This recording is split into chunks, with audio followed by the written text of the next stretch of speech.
વલસાડના પારણીમાં રહેતી એક સગીરા પર થયેલ દુષ્કર્મ મામલે દુષ્કર્મ આચરનાર યુવક સહિત મદદગારી કરનાર યુવતી અને અન્ય એક યુવક સામે પોલીસે દુષ્કર્મ અને પોસ્કો હેઠળ ગુનો નોંધી તપાસ હાથ ધરી છે.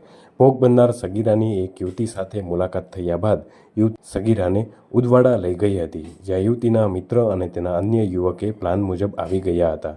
ત્યાંથી ચારેય લોકો એક વાડી વિસ્તારમાં ગયા હતા, જ્યાં એક યુવકે સગીરા પર દુષ્કર્મ આચર્યું હોવાનું સામે આવ્યું હતું. પોલીસે 2 યુવક અને એક યુવતી સહિત 3ની ધરપકડ કરી અને વધુ તપાસ હાથ ધરી છે. વલસાડના પારડી તાલુકામાં રહેતી એક સગીરા સાથે એક વિશાખા નામની એક યુવતીએ મિત્રતા કરી હતી. વિશાખા અને તેના મિત્ર વિજય ઉર્ફે લાલુ સગીરાને ઉદવાડા બેંકમાં કામ માટે લઈ ગયા હતા, જ્યાં પ્લાન મુજબ ધ્રુવલ નામનો એક યુવક આવી પહોંચ્યો હતો. ત્યાંથી વિશાખા અને વિજય ઉર્ફે કાલુ અને ધ્રુવલ સગીરાને એક વાડીમાં લઈ ગયો હતો, જ્યાં ધ્રુવલે સગીરા પર દુષ્કર્મ આચર્યું હતું. આ મામલે પોલીસ ફરિયાદ નોંધાઈ હતી અને પોલીસે હાલ ધરપકડ કરી અને તપાસનો ધમધમાટ શરૂ કર્યો છે.